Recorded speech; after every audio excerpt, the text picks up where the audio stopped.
Hello friend, स्वागत है आपके अपनी नई क्लास में। इस क्लास में हम सीखेंगे कि गुणनखंड किस प्रकार से सॉल्व किया जाता है। और ये मैं गारंटी के साथ कहता हूँ कि इस क्लास को आप शुरू से लेकर एंड तक वॉच करते हैं तो आपको किसी भी प्रकार की कोई दूसरी वीडियो देखने की जरूरत नहीं पड़ेगी। तो अपन हम यहाँ देखते हैं कि गुणनखंड किस प्रकार से सॉल्व किए जाते हैं। यहाँ पर लिखा है एक्स स्क्वायर माइनस का 2x माइनस का 8। तो अपन यहाँ पर लिखेंगे कि लिखा एक्स स्क्वायर, और यहाँ पर क्या देखना होता है कि यहाँ लिखा हुआ एक्स स्क्वायर और लास्ट में लिखा -8 को। तो आपको एक ऐसी संख्या सोचनी है कि इन भाई संख्याओं को गुणा करें, इन दोनों संख्याओं को गुणा करके आप एक बार साइड में लिखो। तो एक्स स्क्वायर और -8 को गुणा करें तो क्या हो जाएगा, माइनस का 8x स्क्वायर। तो आपको एक यहाँ बीच में एक ऐसी संख्या सोचनी है कि गुणा करें तो आए माइनस का 8x स्क्वायर, और उन संख्याओं को जोड़े तो आ जाएगा माइनस का 2x। तो वो कौन सी संख्या हो जाएगी, तो अपन देखेंगे कि गुणा करें तो आना चाहिए माइनस का 8x स्क्वायर, जोड़े तो आना चाहिए माइनस का 2x। तो मैं ले लूंगा यहाँ पर प्लस का 2x और माइनस का 4x। तो कैसे होगा, इन दोनों को देखते हैं यहाँ पर साइड में लिखकर, प्लस का 2x माइनस का 4x, इन दोनों को अगर मैं गुणा करूं तो आएगा माइनस का 8x स्क्वायर। अगर इन दोनों को मैं जोड़ूं, इन दोनों को अगर मैं प्लस करूं तो क्या आएगा, माइनस का 2x। गुणा करें तो आएगा माइनस का 8x स्क्वायर, और जोड़े तो आएगा माइनस का 2x। एक ऐसी संख्या यहाँ पर सोचनी है। और लास्ट में क्या लिखा हुआ, माइनस का 8, तो लिखा वापस माइनस का 8। यहाँ तक आपको क्लियर हो गया। अब यहाँ पर क्या देखना है कि इन दोनों में कौन सी संख्या कॉमन आ सकती है दोनों में। तो यहाँ पर भी एक्स स्क्वायर है, यहाँ पर एक्स है, तो मतलब दोनों में क्या एक्स आ रहा है। तो आप यहाँ पर क्या कर लोगे, एक्स को ले लोगे बाहर। अब वापस मैं यहाँ लिखूंगा एक्स को एक्स से गुणा किया एक्स स्क्वायर हो जाएगा, और यहाँ पर मैं लिखूंगा 2। भाई एक्स को एक्स से गुणा किया एक्स स्क्वायर हो जाएगा, एक्स को 2 से गुणा करूंगा तो हो जाएगा 2x। अभी यहाँ पर लिखेंगे इसी प्रकार इसमें भी कौन सी संख्या कॉमन आ सकती है। तो मैं ले लूंगा माइनस के 4 को मैंने कॉमन ले लिया, माइनस के 4 को मैं x से गुणा कर लूँ तो माइनस का 4x हो जाएगा। और यहाँ पर ले लेता हूँ प्लस का 2। क्यों ले लिया प्लस का 2, क्योंकि माइनस प्लस हो जाएगा, -4 को 2 से गुणा किया तो हो जाएगा माइनस का 8। अब आपको इस प्रकार से लिखना है कि x और -4 एक क्या बन जाएगा, गुणनखंड बन जाएगा। लेकिन x -4 एक गुणनखंड है, और दूसरा गुणनखंड कौन सा होगा, जो कॉलम के अंदर दोनों में कॉमन आ रखा होता है वो होगा दूसरा x + 2, ये दूसरा एक गुणनखंड बन जाएगा। तो यहाँ पर लिखेंगे x -4 क्या होता है, गुणनखंड हमेशा क्या होता है, शून्य के बराबर होता है, और ये x + 2 भी क्या हो जाएगा, शून्य के बराबर। तो लिखेंगे x बराबर 4, इसका आंसर हो गया, और x बराबर -2, ये क्या, x के 2 मान ज्ञात हो गए।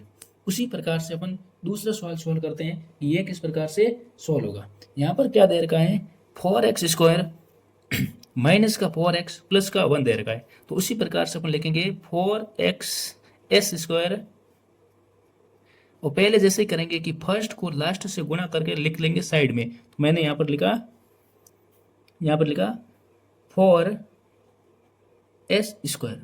तो एक ऐसी संख्या सोचनी है कि गुणा करें तो आए माइनस का 4s, सॉरी प्लस का 4s स्क्वायर, और जोड़े तो आए माइनस का 2s। तो मैं क्या लूंगा, माइनस का 2s और माइनस का 2s, एक मैंने एक संख्या लिख ली। दोनों को मैं अगर मैंने जोड़ा तो हो जाएगा माइनस का 4s, और दोनों को अगर मैंने गुणा किया तो हो जाएगा minus minus plus 4s square. भाई कहने का मतलब इन दोनों को मैंने गुणा किया तो हो जाएगा, क्या हो जाएगा, प्लस का 4s स्क्वायर। तो एक ऐसी संख्या सोचनी है कि गुणा करें तो आए प्लस का 4s स्क्वायर, अगर जोड़े तो आए माइनस का 4s। तो इन दोनों संख्याओं को अगर मैं जोड़ूं तो हो जाएगा माइनस का 4s, अगर इन दोनों का मैं गुणा करूं तो हो जाएगा माइनस माइनस प्लस, 2 दूनी 4 4s स्क्वायर, और लास्ट में बसा प्लस का 1 को मैंने एज इट इज यहाँ पर उतार दिया।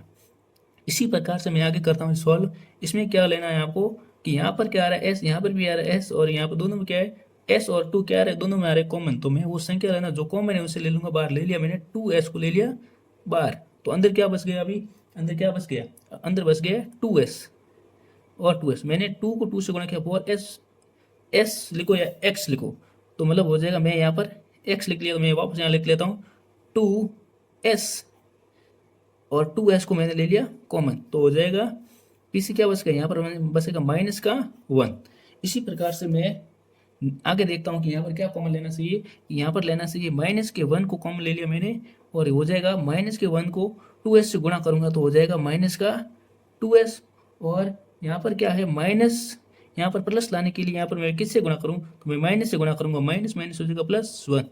तो कहने का मतलब ये है कि माइनस के 1 को 2 से गुणा किया तो हो जाएगा माइनस का 2s, और माइनस माइनस से गुणा किया तो हो जाएगा प्लस, मतलब माइनस को माइनस से गुणा किया तो हो जाएगा प्लस, और 1 को 1 से किया तो हो जाएगा 1। तो इसी प्रकार से ये भी सोल्व आउट हो गया कि भाई जो है ना बाहर दे रखे हैं, जैसे इन ये दो क्या है, कॉलम से बाहर है, तो इन दोनों का एक मिलाकर एक हो जाएगा गुणनखंड, और दोनों कॉलम में कॉमन एक संख्या को ले लो, एक कॉलम की संख्याओं को ले लो, ये भी क्या हो जाएगा गुणनखंड। तो यहाँ पर अपन लिख सकते हैं कि 2x बराबर 1, और यहाँ पर लिखेंगे s बराबर 1/2।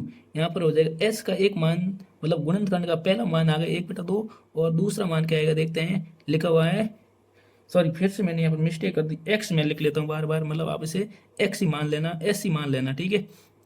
तो आप लिख लेना यहाँ पर 2h बराबर 1 और h बराबर होता है 1/2। कहने का मतलब यही है कि गुणनखंड का दूसरा मान आ गया 1/2। यहाँ पर मैंने क्या लिखा कि यहाँ पर s की जगह मैंने x लिख लिया, तो इसलिए मैंने इसे छोड़ दिया था, और फिर से मैंने s की जगह x लिख लिया, तो मतलब आप मान लेना कि s की जगह क्या है, s है। इसी प्रकार से मैं ये अगला सवाल लेता हूँ कि इसमें है ना गुणनखंड को किस प्रकार से सॉल्व करते हैं। तो यहाँ पर क्या लिखा हुआ है, t² माइनस का 15।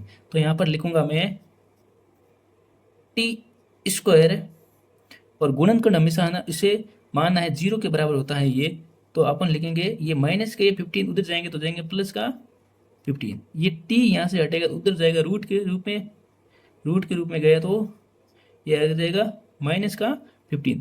आपके दिमाग में होना चाहिए हमेशा कि गुणनखंड के दो मान होते हैं ना रूट में, एक होता है प्लस का और दूसरा क्या होता है माइनस का। तो एक हो जाएगा प्लस का, दूसरा हो जाएगा माइनस का, तो लिखेंगे t का एक तो मान है प्लस का, और दूसरा t का मान हमेशा क्या होता है माइनस का, जो क्या ओनली ये किस में लगता है, रूट की संख्या में लगता है। इसी प्रकार से अपन नेक्स्ट क्वेश्चन लेते हैं, क्या दे रखा है देखते हैं। प्रकार से हम चौथा सवाल देखते हैं, तो लिखते हैं कि बराबर क्या होता है इसमें भी, यहाँ पर लिखते हैं 4u² प्लस का 8u है।